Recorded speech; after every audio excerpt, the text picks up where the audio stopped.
저는 오늘 열방을 품는 교회라는 제목으로 하나님 말씀을 증거하도록 하겠습니다. 이 열방은 세계 여러 나라를 가리키는 표현입니다. 원로 목사님께서는 지리산에서 3년 6개월 7일 동안 기도하셨습니다. 기도하시는 가운데 성령의 강력한 조명을 통해서 성경의 신비롭고 오묘한 비밀의 말씀을 많이 깨닫게 되셨습니다. 그리고 그것을 이파리에다가 적어놨다가 내려오셔서 원고 사다가 정리하시고 그렇게 하셔서 오늘날 구속사 시리즈가 발간이 되었죠. 원로 목사님께서는 지리산에서 기도하실 때마다 여러 번에 걸쳐서 전 세계 열방이 춤을 추며 말씀 앞에 달려온다는 하나님의 응답과 비전을 받으셨습니다. 그래서 우리에게 누차에 걸쳐서 열방이 반드시 춤을 추며 평강제일교회 앞으로 구속사 말씀 앞으로 달려온다는 비전을 우리에게 가르쳐 주셨습니다. 오늘 우리 교회도 원로 목사님의 그 비전을 계승하는 교회가 된다면 우리 교회는 열방을 품는 교회가 되어야 됩니다. 늘 우리는 내 자식, 내 집안, 내 사업, 내 교회에 갇혀 있습니다. 그러나 원로 목사님께서 우리에게 주신 비전은 열방을 품는 교회, 열방을 향하여 빛을 발하는 교회입니다. 예수님께서 십자가 죽으시고 부활하신 다음에 마지막으로 승천하기 직전 제자들에게 말씀을 선포하셨습니다. 마태복음 28장 18절부터 20절까지 보세요. 땅의 모든 족속으로 제자를 삼아 내가 너에게 가르쳐 분부한 것을 지키게 하라. 볼지어다 세상 끝날까지 내가 항상 너희와 함께 있으리라 말씀하셨죠. 이 모든 족속이 바로 열방입니다. 또한 사도행전 1장 8절 말씀 보니까 성령이 너희에게 임하시면 너희가 권능을 받고 예루살렘과 온 유다와 사마리아와 땅끝까지 이르러 내 증인이 되리라라고 말씀하셨죠. 여기 땅끝까지가 바로 열방입니다. 오늘 예수님께서도 교회는 열방을 품는 교회가 되어야 된다라고 말씀하셨습니다. 그렇다면 어떤 교회가 열방을 품는 교회입니까? 첫 번째로 열방의 하나님을 믿는 교회입니다. 하나님께서 열방의 하나님이심을 믿는 교회가 되어야 합니다. 시편 22편 28절 말씀 보니까 하나님은 열방의 주제가 된다라고 선포하고 있습니다. 주제란 말은 히브리어로 마샬이죠. 이 마샬은 통치자, 주인이라는 뜻입니다. 하나님께서 열방을 통치하시고 열방의 주인이 되시는 하나님이라고 말씀하고 있는 것입니다. 또한 예레미야 10장 7절 말씀 보세요. 예레미야 10장 7절 말씀 보니까 하나님께서는 열방의 왕이시라고 선포하고 있습니다. 유대인들은 하나님은 열방의 하나님이 아니라 자신들 유대 민족만의 하나님이라고 생각하였습니다. 잘못된 선민의식에 빠져 있었던 것이죠. 사도 바울은 로마서 3장 29절에 유대인들의 잘못을 선포하고 있습니다. 로마서 3장 29절 말씀 보니까 하나님은 유대인들만의 하나님이시뇨? 아니라는 거죠. 하나님께서는 이방인들의 하나님도 되신다라고 말씀하고 있습니다. 하나님께서 믿음의 조상 아브라함의 이름을 아브라함으로 바꿔주셨죠. 창세기 17장 5절 말씀 보니까 계명하라, 이름을 바꾸라, 아브람을 아브라함으로 바꾸라 명령하셨습니다. 아브람은 고귀한 아버지, 집안의 아버지를 가리키죠. 아브라함은 열국의 아버지입니다.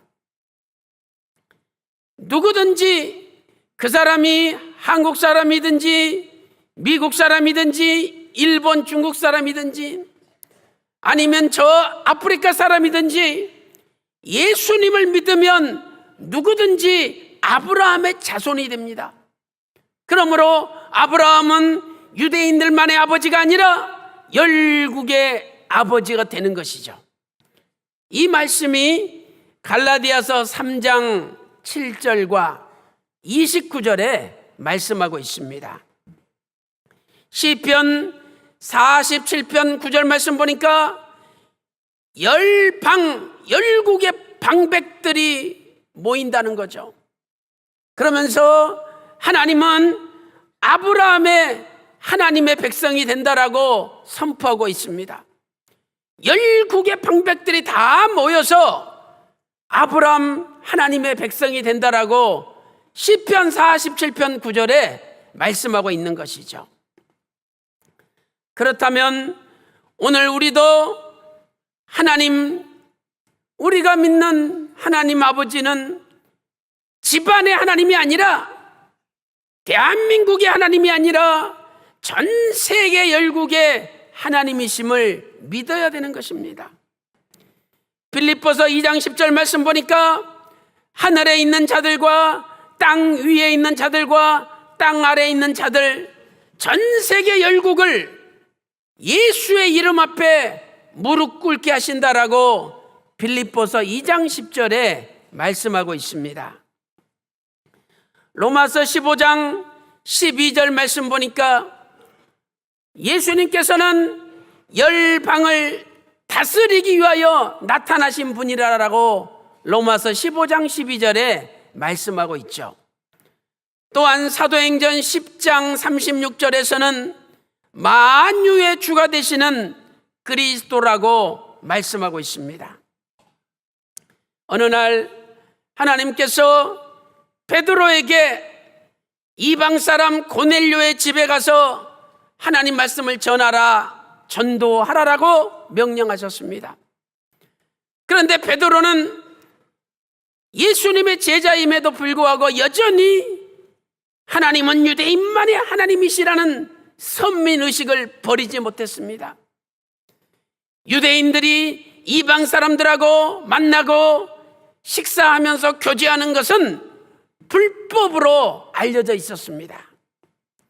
사도행전 10장 28절 말씀 보니까 이방인과 교제하는 것은 위법이라고 말씀하고 있죠. 그런데 하나님께서 베드로에게 책망하셨습니다. 왜 너는 더럽다, 부정하다 하느냐? 아무리 더럽고 부정하다 할지라도 하나님께서 깨끗하다 하면 깨끗한 것이다. 그러니 너는 더럽다, 부정하다 이방 사람들을 무시하지 말고 고넬료 집안에 가서 하나님 말씀을 전하라고 명령한 것이죠. 이 말씀에 순종하여 베드로가 하나님 말씀을 전할 때 그들에게 성령이 임하였습니다. 그리고 그들이 세례를 받고 예수님의 백성이 되었습니다.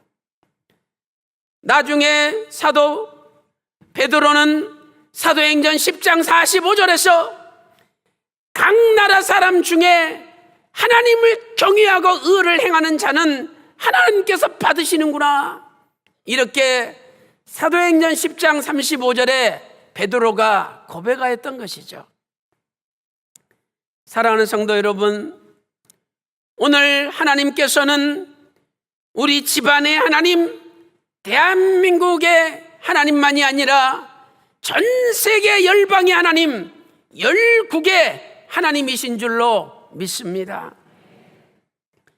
그러므로 오늘 저와 여러분도 전 세계 열방의 하나님의 말씀, 구속사의 말씀을 전하겠다는 비전을 가져야 됩니다.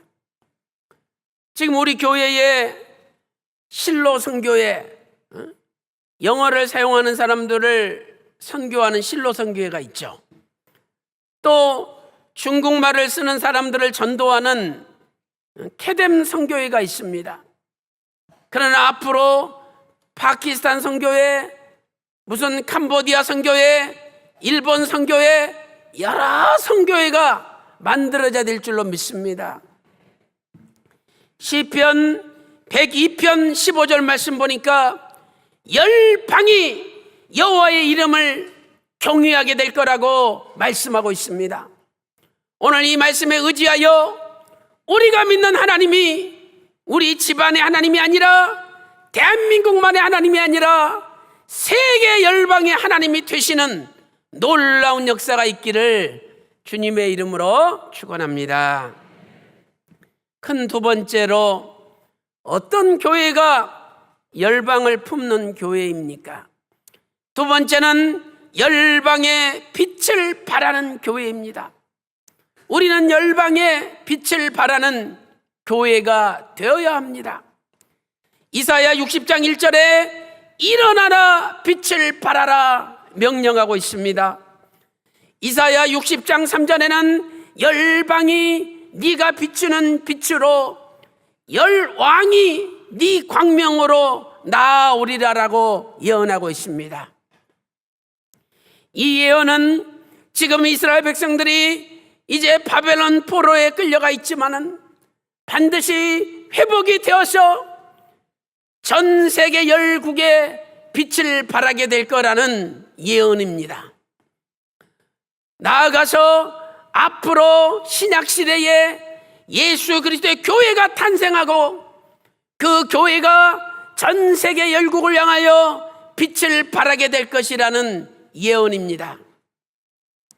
그러나 더 나아가 궁극적으로 새 예루살렘, 하나님의 거룩한 성에서 전 세계 열국을 향하여 빛을 발하게 될 것을 예언한 말씀입니다. 그 옛날에 울릉도 앞바다에서 오징어를 많이 잡았잖아요.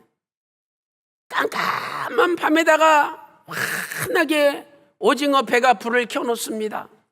그러면 그 빛을 보고 오징어들이 나 잡아가시오, 나 잡아가시오 다 몰려옵니다. 오늘 우리 교회가 빛이 강한 교회가 되기만 하면 전 세계 열방이 몰려들 줄로 믿습니다. 우리는 어떤 빛을 전해야 됩니까? 첫 번째로 예수 그리스도의 빛을 전해야 됩니다.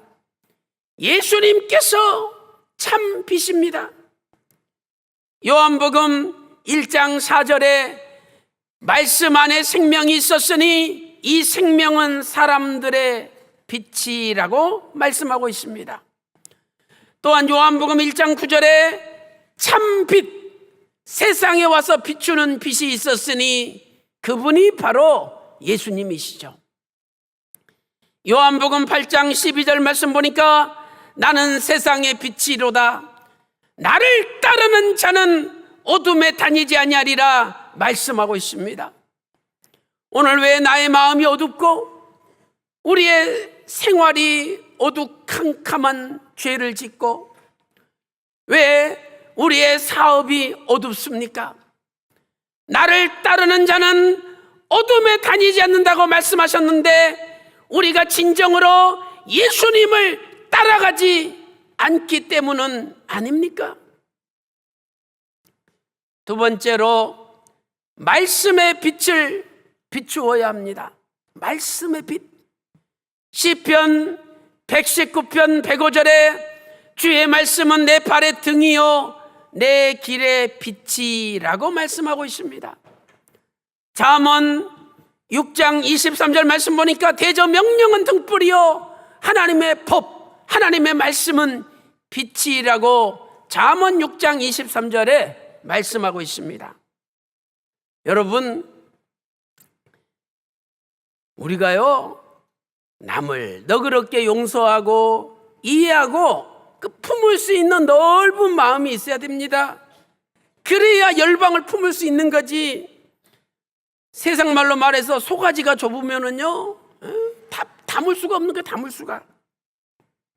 보세요, 좀 부족해도 서로 믿어주고 하나님께 맡기고 기도하면 하나님이 도와주시는 거예요. 그래서 아내가 좀 부족해도 너그럽게 받아들이고 기도해 주세요. 남편이 좀 부족해도 남편을 너그럽게 받아주고 믿어주고 기도해 주세요. 자녀나 부모가 좀 부족해도 너그럽게 품고 기도해 주세요. 목사님, 전사님들이 좀 부족해도 너그럽게 품어주시고 기도해 주세요. 반드시 그 기도대로 하나님께서 능력을 주실 줄로 믿습니다. 오늘 마음을 넓히시고 전 세계 열방 다 품을 수 있는 교회, UN 총회를 하더라도 평강제일교회에서는 할 수 있다라고 인정받는 교회, 하나님 기뻐하시는 교회가 되시기를 주님의 이름으로 축원합니다. 오늘 우리는 나의 말과 나의 행동을 늘 조심해야 됩니다.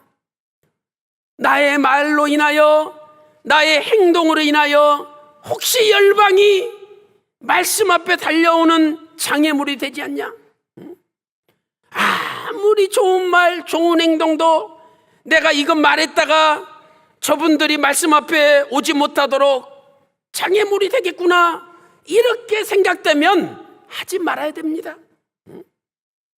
원로 목사님께서 열방이 춤을 추며 달려오는 것이 소원이셨는데, 우리 교회가 그 비전을 이루어드리는 교회가 되어야 될 것이 아니겠습니까?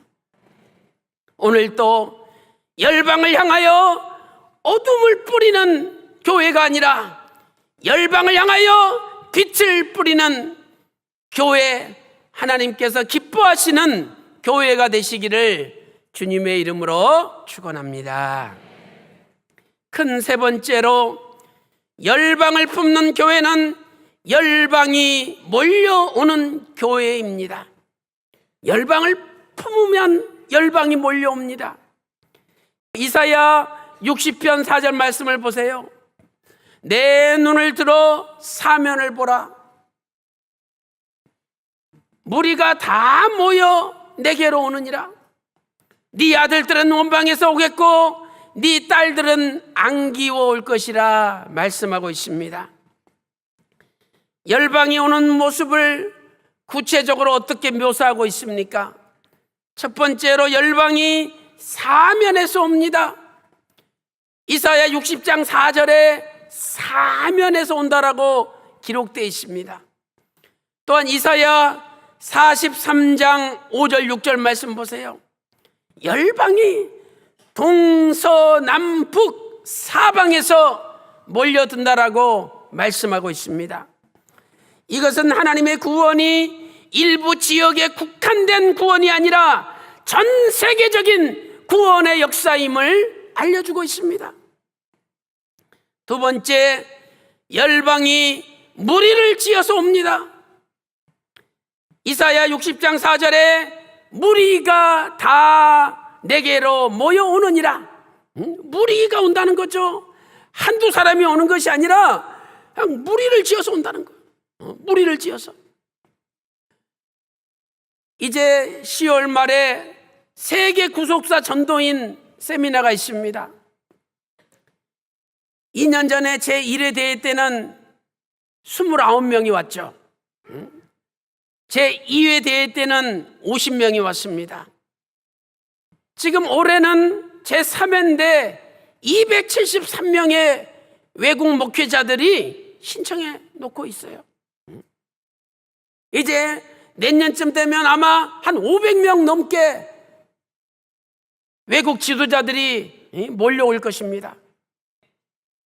필리핀, 미얀마 이런 데는요, 한 목사님이 80명, 40명, 50명 무리로 데리고 옵니다. 성경 말씀대로 되는 겁니다. 그들은요, 돈이 없지만 3개월 동안 밤에 일하고 또 월급을 다 모아가지고 다 자기들 돈으로 말씀을 배우러 오는 것입니다. 세 번째로 열방이 안기워 옵니다. 안기워. 이사야 60장 4절 하반절에 내 딸들은 안기워 올 것이라. 공동 번역에는 이렇게 번역하고 있습니다. 머리를 들고 사방을 둘러보아라. 모두 너에게 나아오고 너희 아들들이 먼 데서 오고 너의 딸들도 품에 안기워 온다. 그 조그만한 딸이 오랜만에 아빠를 만났어요. 아빠! 그러면서 막 달려오잖아요. 막 덩실덩실 춤을 추면서 손을 쫙 벌리고 달려옵니다. 이 모습은 원로 목사님께서 열방이 춤을 추며 달려온다는 비전이 아니겠습니까? 한국 사람이 아무리 외국어 잘해도 그 나라 사람만큼은 못하는 거예요. 그러니 외국 사람들이 한국에 와서 구속서 말씀을 배워가지고 자기 나라 가서 자기 백성에게 자기 말로 전할 때에 얼마나 빠르고 일이 빨리 진행되겠습니까? 네 번째로 열방이 재물을 가지고 옵니다. 이사야 60장 5절에 바다의 풍부가 내게로 오며 열방의 재물을 가지고 올 것이라고 말씀하고 있습니다. 이사야 60장 9절에서는 은금을 싣고 온다라고 말씀하고 있죠. 이사야 60장 11절에도 열방의 재물을 가지고 옵니다. 이사야 61장 6절에도 열방의 재물을 가지고 온다라고 말씀하고 있습니다.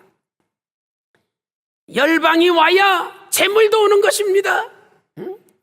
아니 저 사람들은 왜 매년 와가지고 밥 축내고 잠자리 축내냐고 이런 생각을 해서는 안 되는 거죠. 열방이 올 때 열방의 재물을 가지고 온대요. 이제 두고 보세요. 많은 사람이 올 때 그들이 그냥 오는 것이 아니라 오히려 열방의 재물을 가지고 평강제일교회로 달려올 줄로 믿습니다. 시편 2편 8절 보세요. 시편 2편 8절에 너는 내게 구하라. 내가 열방을 유업으로 주리니 내 소유가 땅끝까지 미치리라 약속하고 있습니다. 열방을 달라고 하나님 앞에 기도하면 하나님이 열방을 주시는데 그 소유가 땅끝까지 미쳐진다라고 약속하고 있습니다. 오늘 각 교구마다 충주니 광주니 또 원주 대전 부산 다 지역별로 지교회들이랑 자매결은 맺어져 있잖아요. 이제 더 나아가서 각 교구별로 나라 하나를 정하세요. 우리 교구는 케냐다. 우리 교구는 남아프리카 공화국이다. 우리 교구는 짐바브웨다.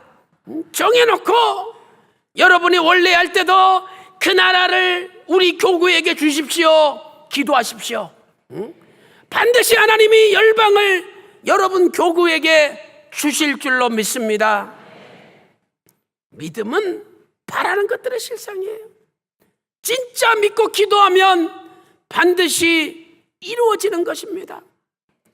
오늘도 열방을 달라고 간절히 기도하여 열방이 재물을 가지고 여러분에게 몰려드는 놀라운 역사가 있기를 주님의 이름으로 축원합니다. 결론적으로 열방의 재물은 누구에게 몰려옵니까? 이사야 61장 6절 말씀 보니까 너희는 여호와의 제사장이라 하나님의 봉사자라.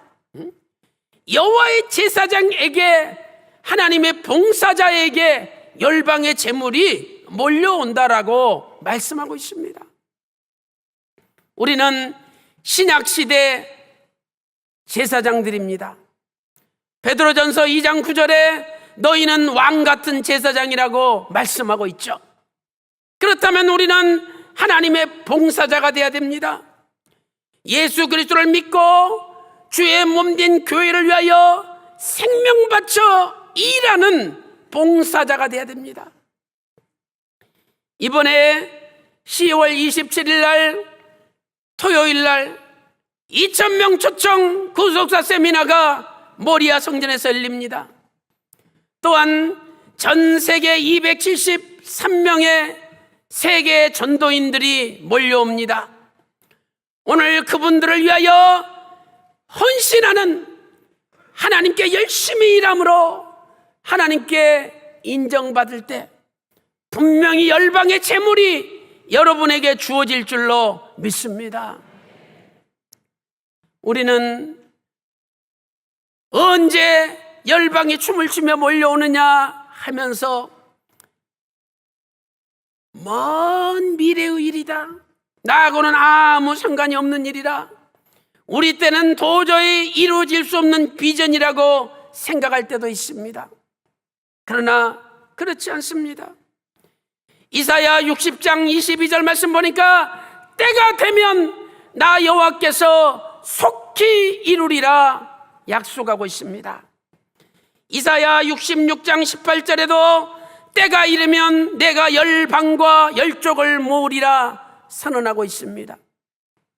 오늘도 어떤 핍박과 혼란과 어려움이 닥친다 할지라도 전 세계 열방이 구속사 말씀 앞에 달려온다는 하나님의 비전을 가슴에 품고 열방을 품는 교회, 열방을 향하여 빛을 발하는 교회, 열방의 구속사의 말씀을 담대하게 증거하는 여러분들이 되셔서 여러분의 가정과 직장과 사업의 모든 난 문제가 해결되고 하나님께서 저와 여러분을 불쌍히 여기사 열방의 금은 보화 재물을 쏟아 부어주시는 교회, 아버지께서 기뻐하시는 교회가 되시기를 주님의 이름으로 축원합니다.